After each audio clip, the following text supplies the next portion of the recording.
Hello student, आप सभी लोगों का एक बार फिर से मैं वेलकम करता हूं आप लोगों का। तो भाई रेलवे के लिए हम लोग जो तैयारी कर रहे हैं, और बहुत अच्छा मौका आप सभी लोगों के पास इस समय पे कि रेलवे में या अन्य डिपार्टमेंट में अन्य सारे आपके बहुत सारे सेंट्रल लेवल पे, स्टेट लेवल पे बहुत सारे एग्जाम हैं। तो बहुत अच्छे से चीज़ों को पढ़िएगा। इस बार सबके पास मौका है कि आप कहीं ना कहीं चयन हो ही जाओगे। ठीक है, तो चलेगा। इससे पहले मैं आपको बताना चाहूँगा कि मेरे जो लेक्चर थे उन लेक्चर में आप लोग पार्ट 3 को पढ़ रहे थे। और पार्ट 3 में क्या देख रहे थे कि पार्ट 3 के अंदर आप लोग देख रहे थे कि हमने आर्टिकल 18 तक पढ़ लिया था। आर्टिकल 18 से आगे हम लोग को आज कंटिन्यू करना है, तो एक बार रिव्यू कर लेता हूं मैं। लास्ट लेक्चर में आपने देखा जैसे कि कब कब आपके भारतीय संविधान में फंडामेंटल जो राइट को हम लेके आए थे वो कब लेके आए थे, या इसको कब आपका जोड़ा गया था। ठीक है, ये सारी चीजें आप लोगों ने इसमें देखे थी लास्ट टाइम पे। ठीक है, चलेगा। हमारे पास टोटल फंडामेंटल राइट कितने हैं? Right to equality, right to freedom, right to exploitation. ठीक है, उसके बाद धार्मिक स्वतंत्रता का अधिकार, संस्कृति और शिक्षा संबंधी और संवैधानिक उपचारों का अधिकार, ये आपने देखा था। इसके बाद आपका आर्टिकल 12 को देखा था, जिसमें स्टेट क्या दिया गया, आपका डेफिनेशन ऑफ स्टेट, स्टेट शब्द की परिभाषा दी गई थी। ये आर्टिकल 12 में आपने पढ़ा था। फिर आपने देखा था कि इसमें भाई भाग 3 और भाग 4 में जो राज्य शब्द का प्रयोग किया गया, असल में उसका मतलब क्या है वो आपने इसमें पढ़ा। फिर देखे आर्टिकल 13, जहां पे विधि जैसे शब्द का प्रयोग किया गया, इसके बारे में हमने चर्चा करी। फिर आपका आर्टिकल 14 राइट टू इक्वालिटी, 14 से लेकर हमने कहां तक, आपके 18 तक पढ़ लिया था। आज हम लोग को पढ़ना था इसमें क्या, जो भारत में स्वतंत्रताएं दी गई है इसके संबंध में हमें चर्चा करनी थी। ठीक है ना।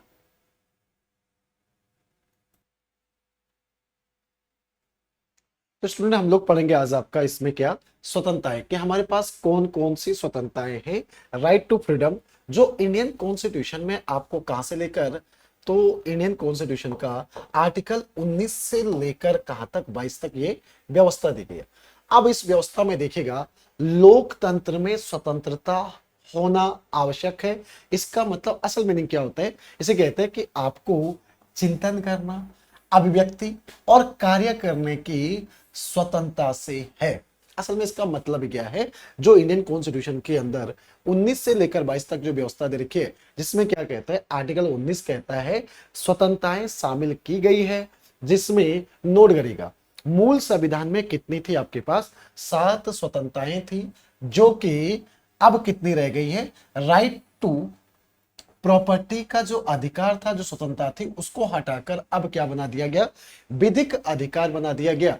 जिस वजह से अब आपके पास कितनी रह गई है, 6 स्वतंत्रताएं रह गई है। ठीक है, अब कितनी रह गई, 6 स्वतंत्रताएं रह गई। अब वो 6 कौन कौन सी है, तो देखिए, जो कि इंडियन कॉन्स्टिट्यूशन के 19A में सभी नागरिकों को 6 स्वतंत्रताएं शामिल की गई। 19A में include the 6 freedom for all citizens. ठीक, पहला क्या है आपका, freedom of speech and expression. क्या कहते हैं, वाक और अभिव्यक्ति की स्वतंत्रता, आपको बोलने का, अपने विचारों को रखने का क्या दिया गया, स्वतंत्रता दी गई है। दूसरा, आप पीसफुली यानी कि शांतिपूर्वक क्या कर सकते हैं, कहीं पर सभा कर सकते हैं, इसकी स्वतंत्रता आपको प्राप्त है।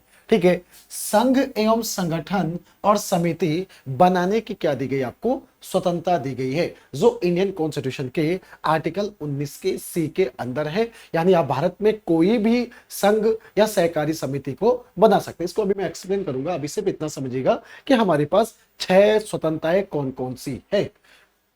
अब देखिएगा, 19D क्या कहता है, भारतीय क्षेत्र में आप कहीं भी आ जा सकते हो, आपको कोई नहीं रोक रहा है। राज्य क्षेत्र में बिना रोक टोक के आप प्रवेश कर सकते हो, कोई आपको नहीं रोक रहा है। ठीक है, लेकिन जो प्रतिबंधित एरिया होगा वहां नहीं जा सकते। इसका मतलब ये नहीं कि हम देख के आते हैं कि बॉर्डर पे क्या चल रहा है, हम देख के आते हैं कि डीआरडीओ आज एक मिसाइल परीक्षण करने वाला, मैं देख के आता हूँ। ठीक है, कहीं पे आपका ट्रेनिंग चल रही है, उसको देख के आता हूँ, नहीं।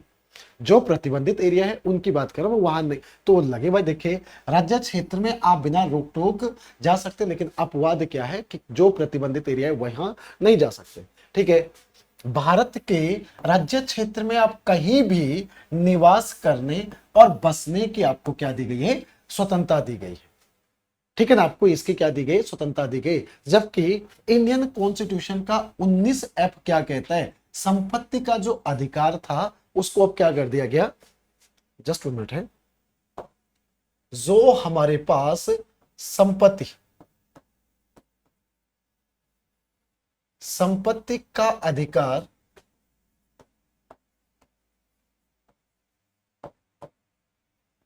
संपत्ति का अधिकार, ठीक है ना, ये क्या कर दिया गया, 44वां कॉन्स्टिट्यूशनल अमेंडमेंट, संविधान संशोधन द्वारा,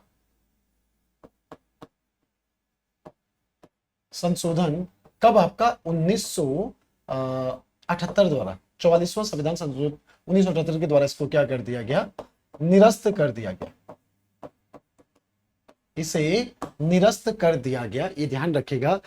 अब 19 जी क्या कहता है, भारतीय क्षेत्र में कोई भी नागरिक अपना जीवन यापन करने के लिए, समझो अपनी जीविका चलाने के लिए कोई भी व्यापार कर सकता है, कोई भी बिजनेस कर सकता है, उस वो चलाने के लिए क्या उसके पास स्वतंत्र अधिकार है, उसकी स्वतंत्रता को कोई छीन नहीं सकता। ये लेकिन इसका मतलब ये नहीं कि आप किसी की प्रॉपर्टी में जाके ऐसा कर लीजिएगा, उसके पास भी देखिएगा आपको लीगली रूप से क्या लेना पड़ेगा, अधिकार लेना पड़ेगा भाई, ठीक है। चलिए अब बात करते हैं हम लोग सबसे पहले right to speech. Right to speech क्या कहते हैं, जहां आपको बोलने का अधिकार दिया गया, जैसे हम लोग कह रहे हैं वाक एवं अभिव्यक्ति की स्वतंत्रता, सभी भारतीय नागरिकों को यह स्वतंत्रता प्राप्त है कि वाक एवं अभिव्यक्ति की स्वतंत्रता उसको क्या है, प्राप्त है, ठीक है। देखिए वाक एवं अभिव्यक्ति की स्वतंत्रता का मतलब आपको भारत में बोलने की आजादी है, अपने विचारों को रखने की आजादी है, और अभिव्यक्ति जिसे हम लोग कह रहे हैं ना कि देखिए, और ये व्यवस्था हमने कहां से अडॉप्ट कर रखी है, अमेरिकन कॉन्स्टिट्यूशन से इस व्यवस्था को अडॉप्ट किया गया। अभिव्यक्ति अभिव्यक्ति की स्वतंत्रता का अधिकार विदेशी नागरिकों को प्राप्त नहीं है। ये मतलब ये नहीं कि भारत में किसान बिल आया, भारत में बेरोजगारी पे बिल आया, तो इस पर कोई विदेशी व्यक्ति आपका क्या कर रहा है, अपने विचार रख रहा है। ये विदेशियों के लिए ये अधिकार आपका नहीं दिया गया, ठीक है ना। चलिए बात करेंगे प्रेस की स्वतंत्रता। भारत में प्रेस को जो स्वतंत्रता दी गई है वो भी 19A के तहत दी गई है। 19A के तहत ही जो आपका RTI है, right to right to information, वो भी रखा गया, उस पर भी हम लोग चर्चा करेंगे। देखिएगा भारतीय संविधान में प्रेस व इलेक्ट्रॉनिक माध्यम की स्वतंत्रता को स्पष्ट रूप से नहीं क्लियर किया गया। जो इलेक्ट्रॉनिक मीडिया है और जो भारत में क्या आपका प्रेस है, उसके लिए उसकी स्वतंत्रता को स्पष्ट तो नहीं किया गया, लेकिन साकल पेपर लिमिटेड बनाम भारत संघ न्यायालय ने इस मामले को, यानी कि किस मामले को, प्रेस को भी नागरिकों के समान अभिव्यक्ति और बोलने का मूल अधिकार प्रदान किया जाए, तो ये आपका किसमें, साकल पेपर बनाम भारत सरकार संघ न्यायालय ने इस मामले में प्रेस को भी क्या दे दिया, नागरिकों के समान। देखिएगा नागरिकों के समान, जैसे इंडियन सिटीजन के समान प्रेस भी क्या कर सकते हैं, उसको भी बोलने और अपने विचार रखने की क्या दी गई, स्वतंत्रता दी गई है, ठीक है। चल अब यहां देखिए, इसी के तहत आपके पास क्या है, right to information, RTI। RTI का मतलब होता है right to information. Right to information क्या कहता है, 19A में सूचना का अधिकार को मौलिक अधिकार में शामिल किया गया। किसमें शामिल किया गया, आपका सूचना का अधिकार को मौलिक अधिकार में शामिल किया गया है। देखिए सूचना का अधिकार संबंधी विधेयक वर्ष 2005 में पारित किया गया, यानी कि आप किसी भी विषय पर सूचना मांग सकते हैं। यदि आपके इधर पे कोई फ्लाईओवर बन रहा है, आप किसी भी देखिएगा, लेकिन इसके अंदर आपका पॉलिटिकल पार्टी को नहीं रखा गया, इसके अंदर आपका जो धर्म संबंधी आजादी है ना, यानी कि मंदिर या फिर आपके मस्जिद, जो भी आपके धर्म से जुड़े हुए जैसे ट्रस्ट है, वो उसको आपका किस में नहीं रखा गया, इसमें RTI के अंदर नहीं रखा गया, ठीक है। देखिए भारत में इसको 12 अक्टूबर 2005 में पूरे भारत में इसको लागू कर दिया। वर्तमान समय पर चीफ इंफॉर्मेशन कमिश्नर कौन है, तो वह आपके हीरालाल सामरिया। प्रेजेंट टाइम पे मुख्य सूचना आयुक्त कौन आपके, जो मई 2024 में बने, इससे पहले यशवर्धन सिन्हा थे, ठीक है।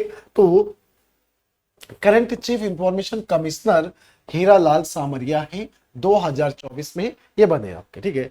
Right to no, article 19A क्या कहता है, right to know during the आपका election voter have the right to know about the candidate. Right to know का अधिकार भी 19A के अंदर है। ये क्या कहता है कि कोई भी कैंडिडेट जो इलेक्शन यानी चुनाव लड़ रहा है उसके बारे में वोटर्स के पास समस्त जानकारी होनी चाहिए कि उसका इतिहास क्या है, एजुकेशन क्या है, किस फील्ड से संबंधित है, इसके बारे में वोटर्स को जानकारी होनी चाहिए मतदाताओं के। क्यों? इसीलिए तो इलेक्शन कमीशन क्या करते हैं, उनके पूरा ब्यौरा, चाहे वो संपत्ति हो, चाहे उनकी एजुकेशन हो, पिछला उनका इतिहास क्या हो, वो सारी की सारी detail election commission of India के क्या होते हैं साइट पे सार्वजनिक की जाती है। ठीक है, तो देखिएगा चुनाव के दौरान मतदाताओं को उम्मीदवार कोई भी कैंडिडेट है, चाहे वो आपका प्रधान क्यों ना हो, चाहे वो आपका एमएलए एमपी क्यों ना हो, एमएलसी क्यों ना हो, उसके बारे में वोटर्स को, मतदाताओं को उसके संबंध में जानकारी होनी चाहिए। ऐसा उनका क्या है, यानी कि हम मतदाताओं का अधिकार है, राइट टू नो, जानने का अधिकार 19A के तहत ये व्यवस्था दी गई है। ठीक है, अब बात करेंगे आपका राष्ट्रीय ध्वज को फहराने का जो अधिकार है वो, या विदेशी भ्रमण का जो अधिकार है वो भी क्या, विदेश भ्रमण का। ठीक है, वो भी किसमें दिया गया आपका 19A के अंदर ही ये व्यवस्थाओं को रखा गया है। ये भी क्या आपकी स्वतंत्रता है, मतलब विदेश घूमना भी आपकी क्या है, स्वतंत्रता है। उसके साथ साथ देखिएगा 19 का जो 2 है, भारत की प्रभुता और अखंडता, राज्य की सुरक्षा और विदेशी राज्यों के साथ मैत्रीपूर्ण संबंध और शिष्टाचार शब्दों का प्रयोग किया गया है। देखिए, हम पड़ोसी देशों की बात करो या भारत की आंतरिक सुरक्षा की बात करें तो कुछ शब्दों का आपको क्या करना पड़ेगा, चयन चयनित तरीके से करना पड़ेगा। ये नहीं कि आप उनके लिए कुछ अपशब्दों का प्रयोग कर रहे हैं। तो ध्यान रखिएगा, शिष्टाचार शब्दों का प्रयोग किया गया। ठीक है, इसका मतलब क्या होगा, खतरों की आशंका को होने पर वाक एवं अभिव्यक्ति की स्वतंत्रता पर प्रतिबंध लगाया जा सकता है। अगर खतरों की आशंका होती है तो देखिए इस पर क्या कहा गया कि आपको जो बोलने का अधिकार दिया गया, जो अपने विचार रखने का अधिकार दिया गया, उस पर क्या कर दिया जा सकता है, रोक लगाया जा सकता है। ऐसा भी यहाँ पे व्यवस्था में बात की गई है। देखिए इस कंडीशन में जैसे कि मानहानि की और न्यायालय की बचा अवमानना करना भी, ये पर अनुच्छेद 2 के अंदर ये क्या है, इस पर भी आपका प्रतिबंध लगा। देखिए यहाँ पर कहा गया ना, डिफेक्शन की बात की गई यहाँ पर, ठीक है, और क्या दिया गया आपका, जो न्यायालय की अवमानना, ठीक है ना, कॉन्डेम करना किसको, कोर्ट को, तो ये भी क्या होगा आपका, अवमानना करना भी, जिसके लिए जो स्वतंत्रता का अधिकार है उस पर प्रतिबंध भी लगाया जा सकता है, मानहानि भी लगाई जा सकती है। ठीक है, तो देखिए अनुच्छेद 19B क्या कहते हैं कि पीसफुली और विदाउट वेपन आप क्या कर सकते हो, सभा कर सकते हो, सम्मेलन कर सकते हो, कोई दिक्कत नहीं है। भारत के सभी नागरिकों को बिना हथियारों के शांतिपूर्वक सभा या बैठक करने का अधिकार प्राप्त है, समझो। लेकिन याद रखिएगा अनुच्छेद 19 का जो बी है, इसमें भारत बंद या कोई बंद, जो हम लोग जिस हड़ताल कहते हैं, ठीक है ना, हड़ताल करने का अधिकार शामिल नहीं है। 19B के अंदर बंद या हड़ताल करने का अधिकार शामिल नहीं है। CPIM जो कि communist party of India M बनाम भरत कुमार वाद में कहा गया। वैसे भारतीय संविधान में था नहीं, लेकिन एक व्यक्ति ने जो बंद की वजह से परेशान है, इन्होंने क्या करा, सुप्रीम कोर्ट में इस चीज को चैलेंज किया, कहा कि क्या ये एक फंडामेंटल राइट है, अगर आप कहीं पर इकट्ठा हो रहे हो, चाहे बिना हथियारों के हो रहे हो, लेकिन उस दौरान आप क्या करते हो, बंद की घोषणा करते हैं, तो क्या ये, तो भारत कुमार वाद में सुप्रीम कोर्ट ने क्या कहा कि देखिएगा ये कहा गया कि ये शामिल नहीं है, बंद या हड़ताल करना अधिकार के अंदर, किस अधिकार के अंदर, तो जो आपका 19B के अंदर शांतिपूर्ण या बिना हथियारों के सम्मेलन करने के अधिकार में शामिल नहीं है। ठीक है ना, याद रखिए। चलिए नेक्स्ट देखिएगा, इंडियन कॉन्स्टिट्यूशन का आर्टिकल 19C क्या कहता है, आपको संघ या सहकारी समिति बनाने का अधिकार प्राप्त है। आप भारत में कोई भी संघ बना सकते हो, एक सहकारी समिति आप बना सकते हो, लेकिन इसका कहीं पर भी ये मतलब नहीं कि आपने कोई आतंकी या जो भारत विरोधी काम कर रहा है इस तरह के संगठनों को बना दिया। ठीक है, सभी नागरिक क्या बना सकते हैं, संघ बना सकते हैं, कमेटी बना सकते हैं। आपका संगम बनाने में क्या है, स्वतंत्रता प्राप्त किया, जैसे कि आप कोई राजनीतिक दल बनाओ चलेगा, मजदूर संगठन बनाओ, कोई कंपनी बनाओ, कोई फर्क नहीं पड़ता। ठीक है, 97वें संविधान संशोधन 2011 के द्वारा जो सहकारी समितियां हैं को बनाने का भी इसमें क्या दी गई, स्वतंत्रता दी गई। जैसे कि आपका एसएचजी स्वयं सहायता समिति या ग्रुप आपका जो बना है, तो सरकारी समितियां भी आपका इसमें शामिल है। 97 में कॉन्स्टिट्यूशनल अमेंडमेंट 2011 के द्वारा ऐसा किया गया। ठीक है, इंडियन कॉन्स्टिट्यूशन में आर्टिकल 19 का डी कहता है भारतीय नागरिक बिना रोक टोक के राज्य क्षेत्र में कहीं पर भी भ्रमण कर सकते हैं, लेकिन ये अधिकार विदेशियों को प्राप्त नहीं। विदेशी इसका मतलब ये नहीं कि जैसे मैं अपने उत्तराखंड के चमोली डिस्ट्रिक्ट से आता हूं, जो कि एक क्या है, सुदूरवर्ती चाइना बॉर्डर से लगा हुआ डिस्ट्रिक्ट है, लेकिन इसका मतलब ये नहीं कि यहाँ पर भारतीय कोई भी आए कोई फर्क नहीं पड़ता है। विदेशियों के लिए ये भारतीय, चाहे वो घूमने आ रहा है, पढ़ने आ रहा है, तो ये भारतीय विदेश मंत्रालय हो, चाहे वो आपका जिसकी अगर घूमने आ रहा है तो भाई पर्यटन मंत्रालय की जिम्मेदारी है।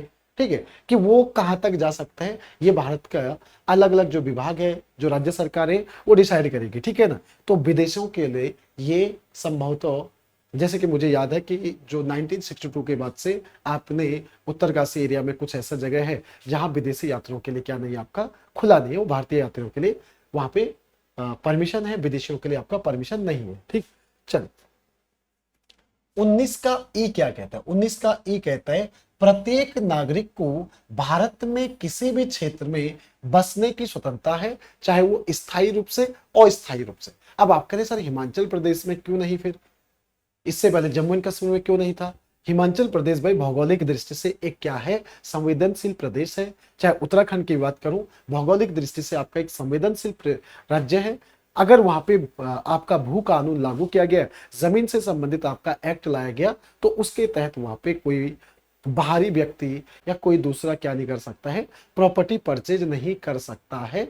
या क्योंकि देखो इको सेंसिटिव जोन की बात करूं मैं, चाहे मैं भौगोलिक दृष्टि से बात करूं, क्योंकि वो भूकंप से संबंधित क्या आपके बहुत संवेदनशील जगह है।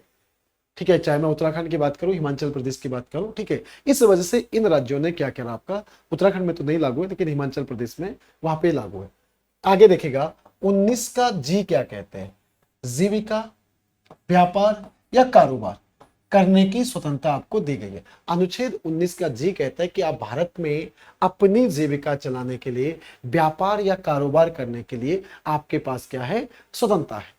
प्रत्येक भारतीय नागरिक को उसकी इच्छा अनुसार कोई भी पेशा, जीवन यापन या व्यापार, कारोबार कर सकता है, लेकिन प्रतिबंधित चीजें नहीं। जैसे भारत में भाई एल्कोहल है या पेट्रोलियम है, कुछ भारत सरकार के अधीन है, कुछ भारत सरकार के क्या है, लाइसेंस से जारी करती है, और कुछ चीजों पे प्रतिबंध लगाया गया है, तो उन चीजों का व्यापार नहीं कर सकते। बाकी आप भारत में जो भी कारोबार कर रहे हैं, कौन रोक रहा है आपको कारोबार करने से? आप लीगल तरीके से कर रहे हो, कोई आपको नहीं रोक रहा है। ठीक है ना, चलेगा।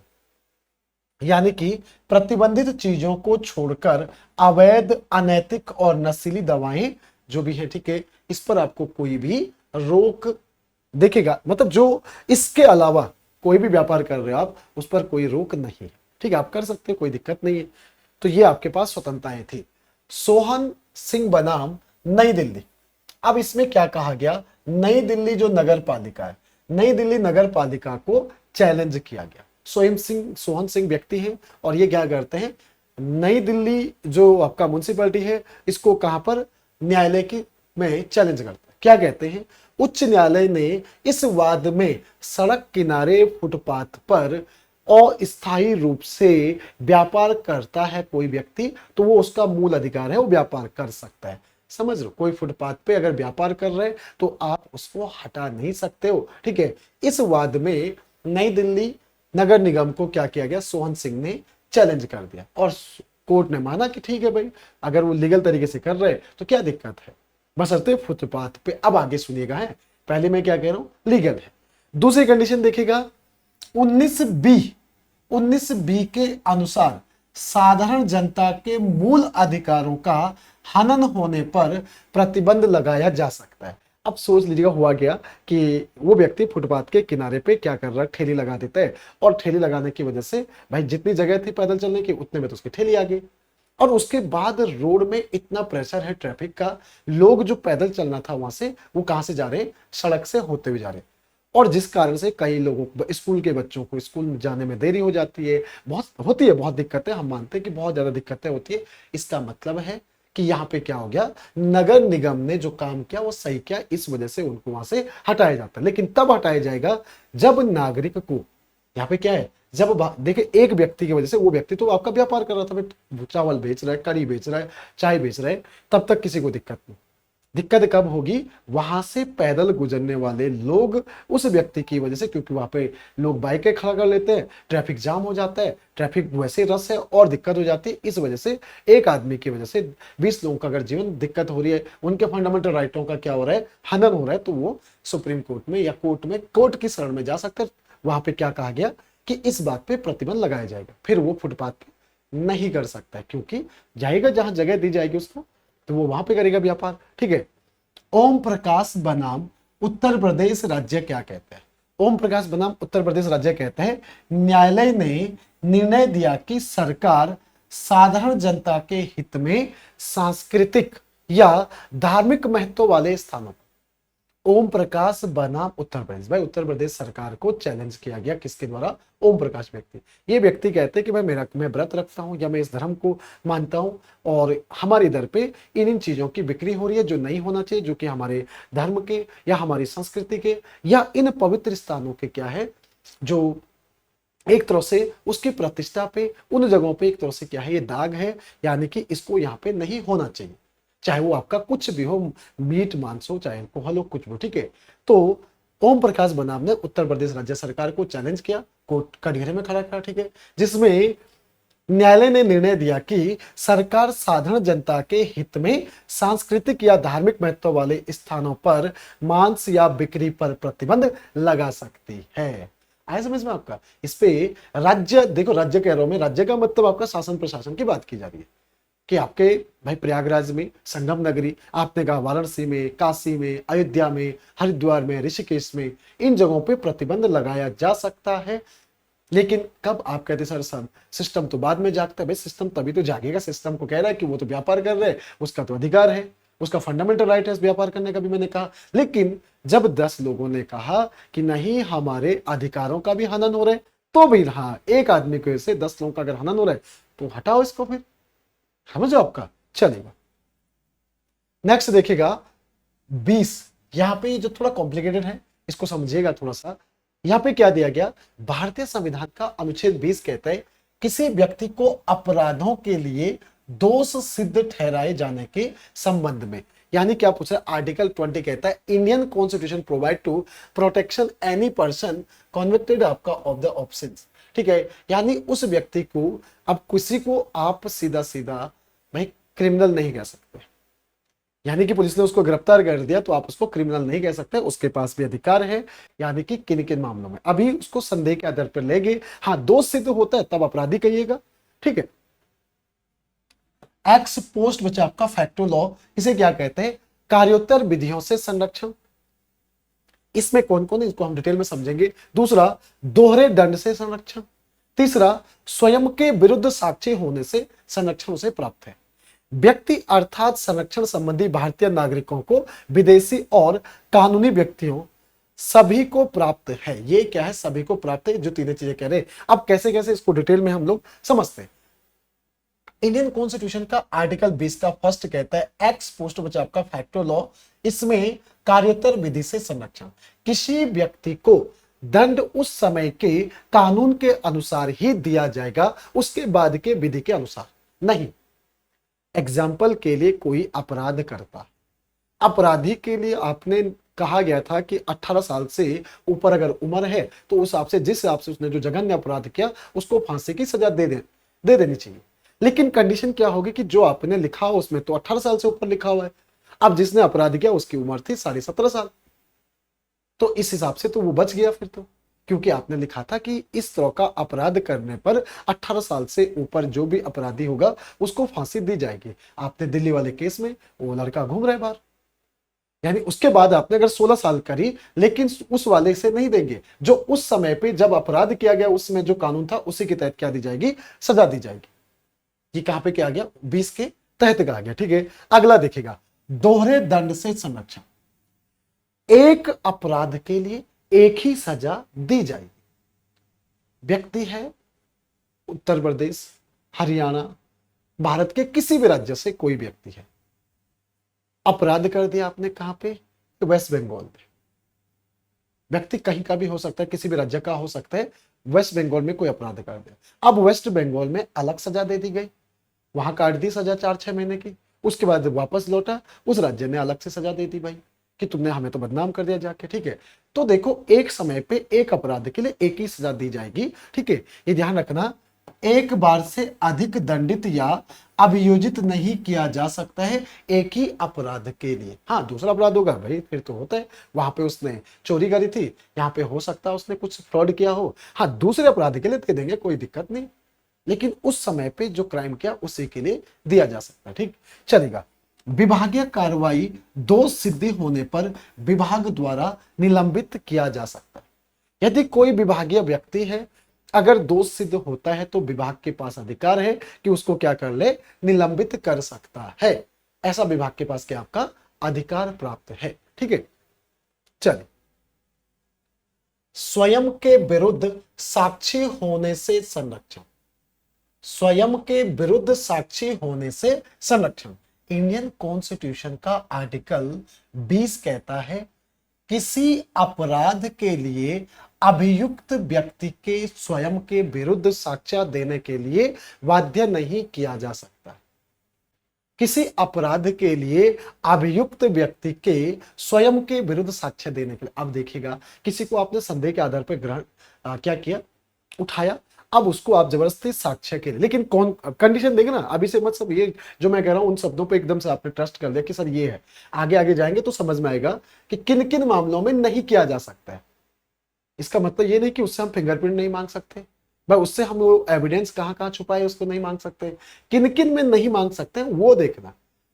भाई आप अगर आईपीसी की धारा क्रिमिनल कोड के तहत जो पुलिस को अधिकार दिया गया तो उन अधिकारों पे तो करेगा ना भाई। अगर पीली टी शर्ट वाला हमें दिखा तो पीली टी शर्ट वाले को हम संदेह के आधार पर बुलाएंगे और उससे पूछताछ भी करेंगे, लेकिन क्या नहीं कर सकते, ठीक है, अभियुक्त व्यक्ति को अभियुक्त व्यक्ति के विरुद्ध साक्ष्य देने के लिए बाध्य नहीं किया जा सकता, ये ध्यान रखना। यदि व्यक्ति स्वयं के से साक्ष्य देने के लिए तैयार है तो अनुच्छेद 20 का उसे उल्लंघन भी नहीं माना जाएगा।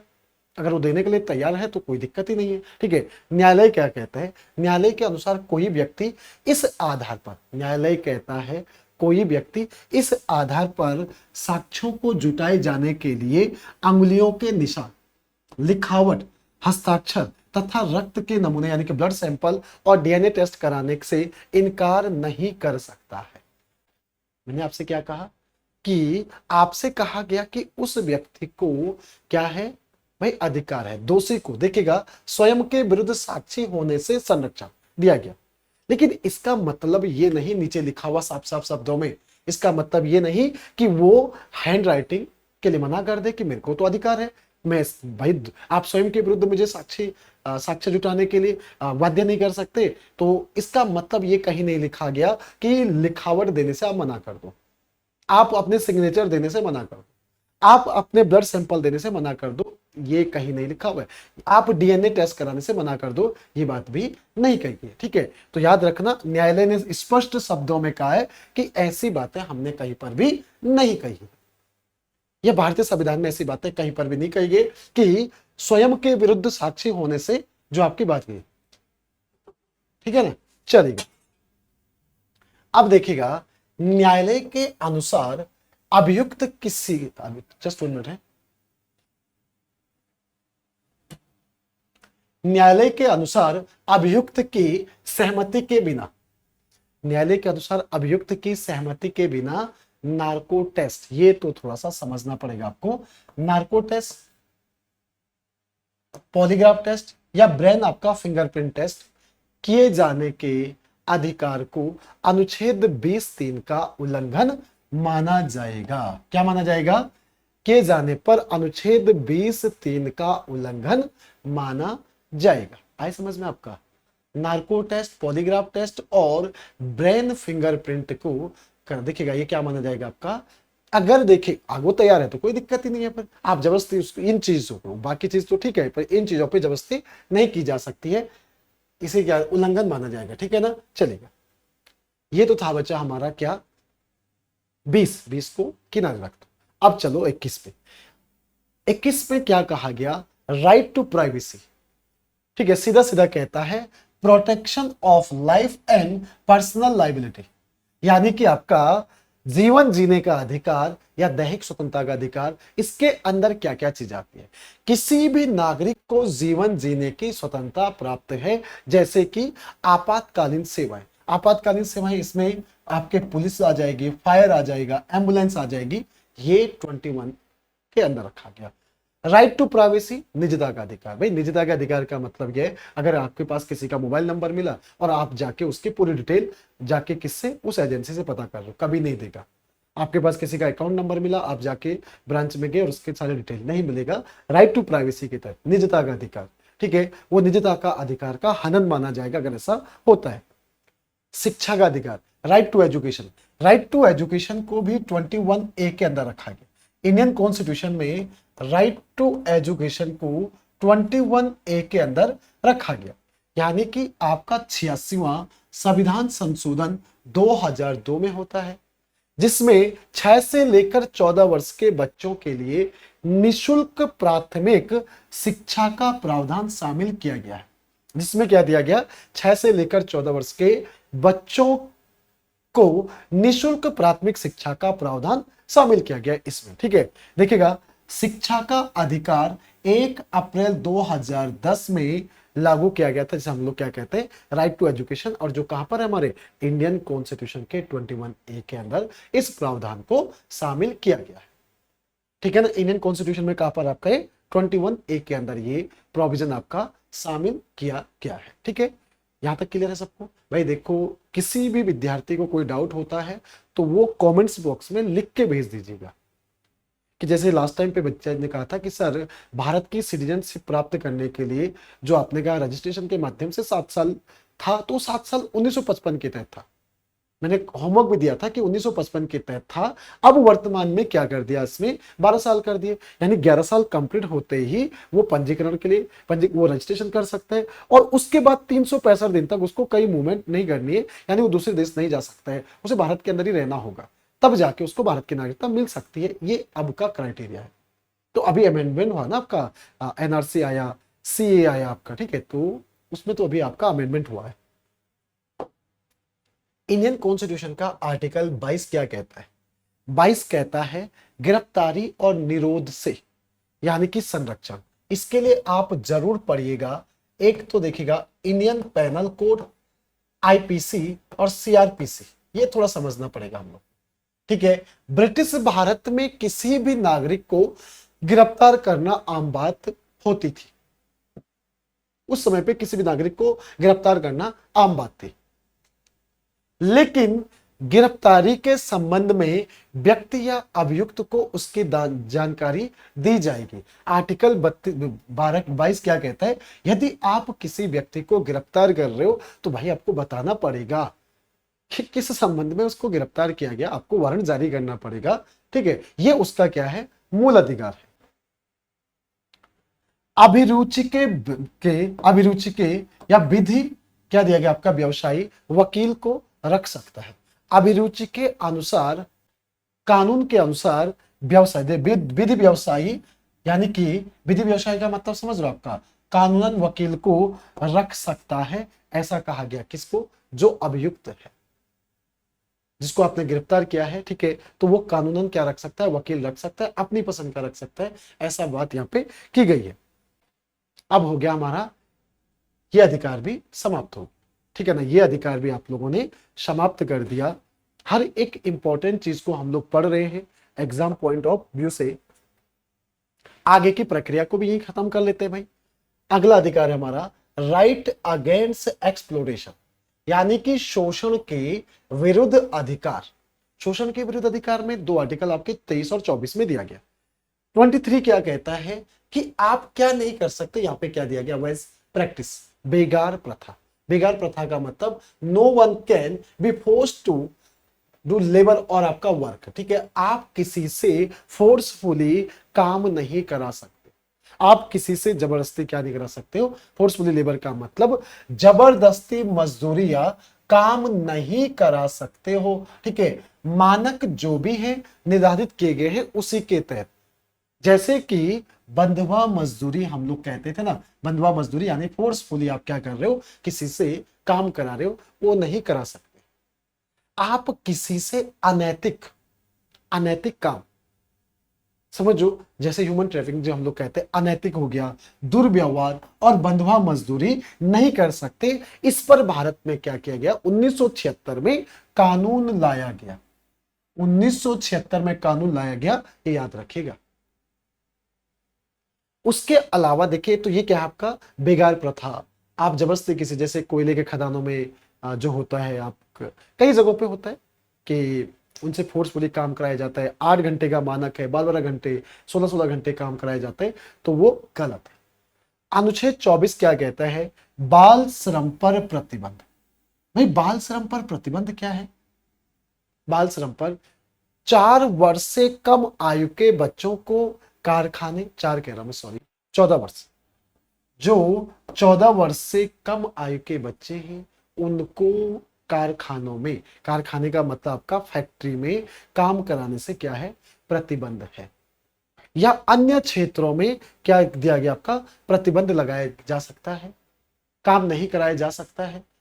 उचित विकास का अवसर प्रदान करना ये उनका अधिकार है। अगर वहां पे कोई दवा बन रही है जिससे कि हो सकता है कि उसके जो मानसिक चीजों पे है, उसके विचार पे क्या पड़ सकता है, प्रभाव पड़ सकता है, ऐसी जगहों पे उसको काम नहीं कराया जा सकता। ये क्या है, कानूनन अपराध है, ठीक है। बाल श्रम की बात करेंगे, चाइल्ड लेबर की हम लोग बात करें। अब आप कहते हैं सर फिर भी करते हैं, भाई अगर उसके पीछे भाई बहने, छोटे भाई बहने, वही घर पे कमाने वाला है, तो उस कंडीशन में करता है, किया जा सकता है। लेकिन इन जगहों पे नहीं कर सकता है जहां पे भाई उसके विचारों पे, उसके भविष्य खराब हो, उन जगहों पे क्या है, प्रतिबंधित आपका किया गया है।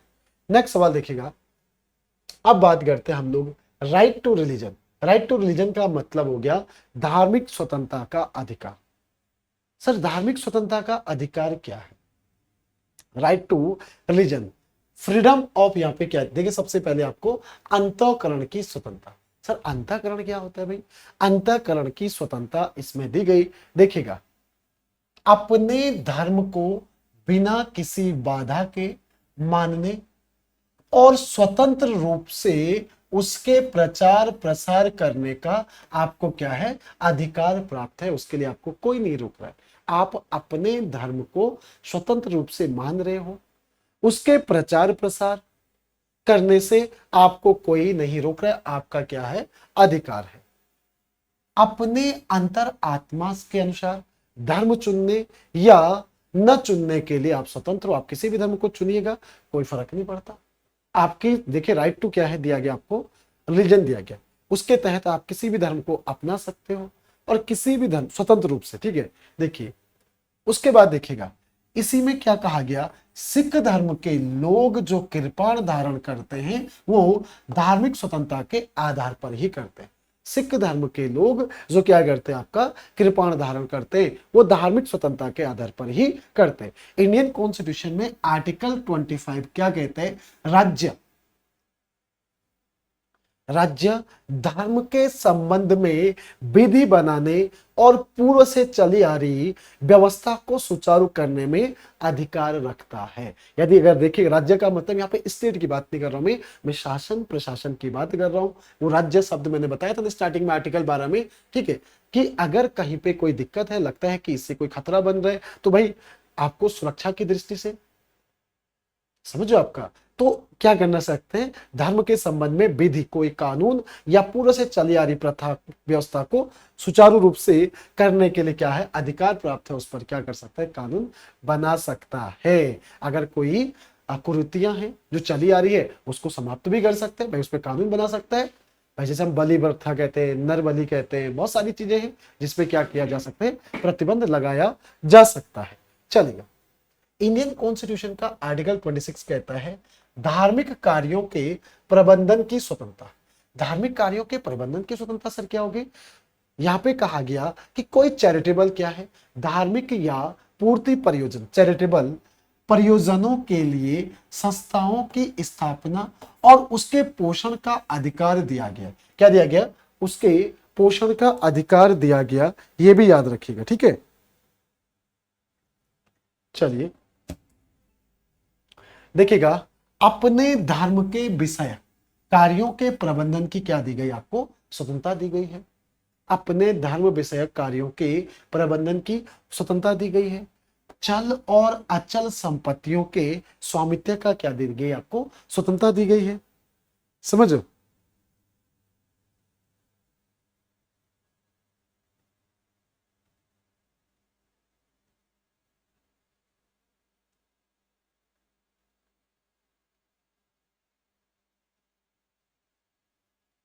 जस्ट मिनट है, देखिएगा। तो चल अचल अचल क्या होता है? जो वहां पे दान आया, जो वहां पे जो संपत्तियां जो हैं उनके लिए क्या कर सकते हैं? स्वामित्व का क्या है? स्वतंत्रता किसके पास है? धर्म के पास है, ठीक है। अर्जित संपत्ति पर विधि अनुसार प्रशासन करने का अधिकार भी किसको दिया गया है? उसी धर्म को दिया गया था, यानी कि धार्मिक कार्यों के संबंध में, ठीक है, ये अधिकार प्राप्त है। आगे देखिए, नोट क्या दिया? न्यायालय के अनुसार कोई संगठन धार्मिक संप्रदाय तभी कहलाएगा जब उसका एक विशिष्ट नाम व धार्मिक पद्धति हो, तभी जाके वो क्या कहलाएगा आपका। यानी कि न्यायालय के अनुसार कोई भी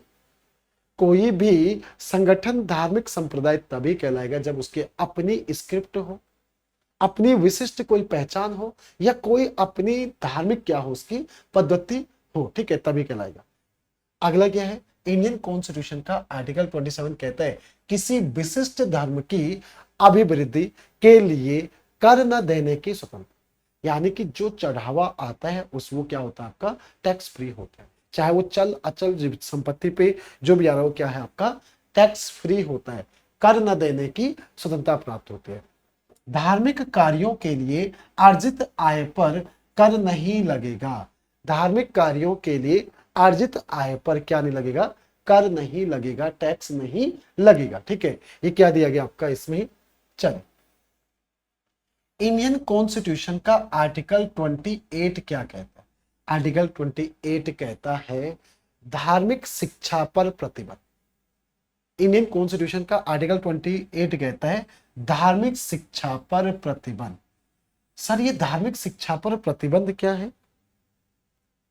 यानी कि राज्य के द्वारा संचालित, यानी कि वित्त पोषित जो शिक्षण संस्थानों में धार्मिक शिक्षा नहीं दी जाएगी।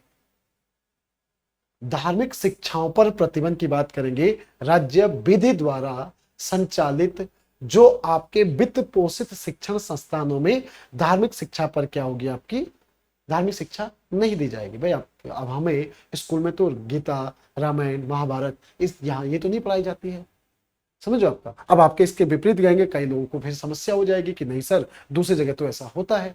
भाई मैं क्या कह रहा हूं कि जहां सरकार क्या कर रही है, जो सरकार के हिसाब से, जो भारत के राज्य के कानून के हिसाब से जो चल रही है, उसकी बात कर रहा हूं मैं। जहां पे क्या दिया जा रहा है, सरकार के द्वारा वित्त पोषित किया जा रहा है, मैं वहां पर की बात कर रहा हूं। आए समझ में आपको? नेक्स्ट देखिएगा, अब चलते हैं हम लोग इंडियन कॉन्स्टिट्यूशन के आर्टिकल 29। लेकिन ये क्या है? Right related to culture and educational right, ठीक है। यहाँ पे क्या दिया गया? Cultural and educational related right आपका, ठीक है। यानी कि संस्कृति और शिक्षा संबंधी अधिकार, संस्कृति और शिक्षा संबंधी अधिकार जो इंडियन कॉन्स्टिट्यूशन के आर्टिकल 29 में दिया गया।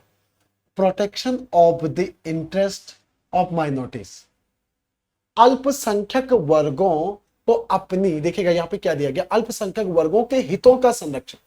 जो माइनॉरिटी ग्रुप है, देखिए उसके लिए अल्पसंख्यक वर्गों को अपनी लिपि, भाषा और संस्कृति को बनाए रखने के लिए संरक्षित करने का अधिकार दिया गया। भारतीय संविधान के आर्टिकल 29 में अल्पसंख्यक वर्गों को अपनी लिपि, भाषा और संस्कृति को बनाए रखना, संरक्षित करने का अधिकार दिया गया है। न्यायालय ने इसमें सभी नागरिकों को यह अधिकार प्राप्त करने की बात की। इंडियन कॉन्स्टिट्यूशन का आर्टिकल 30 क्या कहता है? आर्टिकल 30 कहता है, आर्टिकल 29 में तो क्या था? कि भाई देखो, आप अपनी जो भी माइनॉरिटी ग्रुप है वो अपनी स्क्रिप्ट को, वो अपनी लिपि को, अपनी संस्कृति को क्या बनाए रखने का संरक्षित है, ठीक है ना।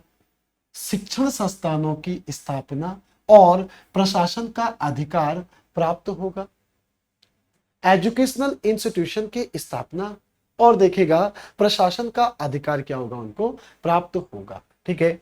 राज्य गैर सहायता प्राप्त शिक्षण संस्थानों में प्रवेश संबंधी विनियमन नहीं कर सकता। राज्य गैर सहायता प्राप्त शिक्षण संस्थानों में प्रवेश संबंधी विनियमन नहीं कर सकता है, आर्टिकल 30 के तहत।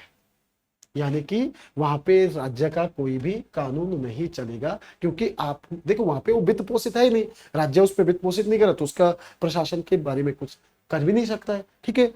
चलो, भारतीय संविधान में अल्पसंख्यक शब्द को परिभाषित नहीं किया गया है, ठीक है। अब देखिएगा इंडियन कॉन्स्टिट्यूशन का आर्टिकल 30 क्या कहता है, जाति धर्म व भाषा के आधारित अल्पसंख्यकों को मान्यता प्रदान कर सकता है। देखिएगा यहाँ पे क्या कहा गया, यानी कि इंडियन कॉन्स्टिट्यूशन के तहत क्या दिया जाए, जाति धर्म व भाषा पर आधारित अल्पसंख्यक वर्गों को मान्यता प्रदान किया जा सकता है, या करता है, ठीक है ना। आर्टिकल 30 कहता है आपका, आर्टिकल 30 कहते हैं कि जाति धर्म और भाषा के आधार पर, आपको अभी कहा था ना मैंने, ठीक है। लास्ट बचता है इसमें संवैधानिक उपचारों का अधिकार, जिसे कहते हैं हम लोग right to remedies. Sir right to remedies क्या है, इंडियन कॉन्स्टिट्यूशन का आर्टिकल 32 कहता है कि जितनी बातें मैंने 12 से लेकर यहां तक करी है, उनमें अगर कहीं पर भी कोई समस्या आपको दिखती है तो आपका क्या है भाई, फंडामेंटल राइट है कि आप न्यायालय की शरण में जा सकते हो और न्यायालय उस पर क्या कर सकते हैं, रिट जारी कर सकते हैं। आप हाई कोर्ट में भी जा सकते हो, हाई कोर्ट भी फंडामेंटल राइट के संबंध में रिट जारी करता है, सुप्रीम कोर्ट भी करता है। हाई कोर्ट के पास अधिकार 226 में है और सुप्रीम कोर्ट के पास 32 में है। डॉक्टर भीमराव अंबेडकर द्वारा संवैधानिक उपचारों के अधिकार को संविधान की आत्मा और हृदय कहा गया था। इसे क्या कहा गया था, डॉक्टर भीमराव अंबेडकर के द्वारा संवैधानिक उपचारों के अधिकार को संविधान की आत्मा और क्या कहा गया, आपका हृदय कहा गया, ठीक है। यदि किसी नागरिक को उसके मूल अधिकारों से वंचित रखा जाता है तो क्या किया जाएगा आपका, इस संबंध में भाई आप न्यायिक शरण में जा सकते हो। कहा जा सकते हो, आप न्यायिक शरण में जा सकते हो, ठीक है। चल, तो देखिएगा मूल अधिकारों को परिवर्तित करने का अधिकार अनुच्छेद 32 के तहत सर्वोच्च न्यायालय और अनुच्छेद 226 के तहत किसके पास होगा, राज्य के उच्च न्यायालय के पास होगा, राज्य के हाई कोर्ट के पास होगा। आर्टिकल 226 में ऐसा कहा गया, ठीक है। न्यायालय मूल अधिकारों के संबंध में रिट जारी करता है और ये दोनों के पास है भाई। आर्टिकल 32 के तहत आपका सुप्रीम कोर्ट में, आर्टिकल 226 के तहत किसके पास है, हाई कोर्ट के पास है। किस तरह के देखेगा, जो ऑर्डर जारी किए जाते हैं यानी कि डायरेक्शन के हम लोग रिट जारी करते हैं, 5 टाइप की जो रिट होती है जो कि कोर्ट के द्वारा जारी की जाती है। आर्टिकल 32 आपका सुप्रीम कोर्ट और आर्टिकल 226 के तहत आपका हाई कोर्ट जारी कर सकता है, ठीक है। 5 प्रकार के न्याय जो आपको प्राप्त है न्यायालय के द्वारा जो दिए जाते हैं, मतलब न्यायालय के द्वारा रिट जारी किए जाते हैं। एक को बंदी प्रत्यक्षीकरण, दूसरा प्रमादेश, प्रतिबंधित, प्रतिषेध और आपका अधिकार परीक्षा और उत्प्रेक्षा। ये 5 रिटें हैं और इन रिटों के बारे में जब हम आर्टिकल 226 को पढ़ेंगे तो वहां पर इसके बारे में जरूर चर्चा की जाएगी कि ये कैसे कैसे दी जाती है। तो ये था हमारा आज के महत्वपूर्ण पार्ट 3 को हमने यहाँ पे लगभग समाप्त कर दिया। भाई किसी को इसके बाद भी समस्या है तो चलेगा, थोड़ा सा देख लेते हैं, आपके आईक्यू को टेस्ट कर लेते हैं कि आपने अब तक पढ़ा क्या। जैसे कि आपको सवाल पूछ लिया गया, consider the following statement regarding fundamental right. भाई फंडामेंटल राइट क्या कह रहे हैं, देखिए आपको कंसीडर करना है, विचार करना है। भारतीय संविधान में मौलिक अधिकार अमेरिका से लिया गया, सही तो है। आर्टिकल 16 विधि के समक्ष समानता, नहीं भाई आर्टिकल 14 में है, ये तो कानून के समक्ष समानता ना। मूल संविधान में 7 है, बिल्कुल सही है। तो इसमें आंसर क्या आएगा आपका, 1 और 3 सही है, यही कह रहा है ना, करेक्ट 1 और 3। दूसरा गलत है क्योंकि ये जो कह रहा है ना कि अनुच्छेद 16 में ये दिया गया, नहीं, समक्ष कानून के समक्ष समानता तो आर्टिकल 14 में दिया गया। तो इस तरह के सवाल आपके पूछे जा सकते हैं इसमें भी। तो भाई देखिएगा, मुझे लगता है कि आज के सेशन को हम लोग यहीं पे समाप्त करेंगे, और इसके बाद अगले सेशन में इसी तरह से आपका पार्ट 4 को पढ़ेंगे, और पार्ट 4A को हम लोग अगले सेशन में समाप्त कर लेंगे, जिसमें directive principle of state policy. बाकी आप जो जहां जहां पर जिस भी माध्यम से इस वीडियो को देख रहे हो, तो आप लोग कमेंट्स बॉक्स में अपना फीडबैक जरूर दे सकते हैं। बाकी हमारे नंबर भी जिन बच्चों के पास है, आप कोई नहीं, आप हमें व्हाट्सएप पर मैसेज भी कर सकते हैं। बाकी आप हमारे साथ जुड़िएगा, और आगे भी इसी तरह से कई सारे इंपॉर्टेंट चीजों को हम लोग पढ़ते जाएंगे। एक बार कॉन्स्टिट्यूशन खत्म हो जाएगा, फिर दूसरा सब्जेक्ट इसी तरह से देखते रहेंगे। तो फिर हम आज के सेशन को समाप्त करते हैं। जय हिंद, जय भारत।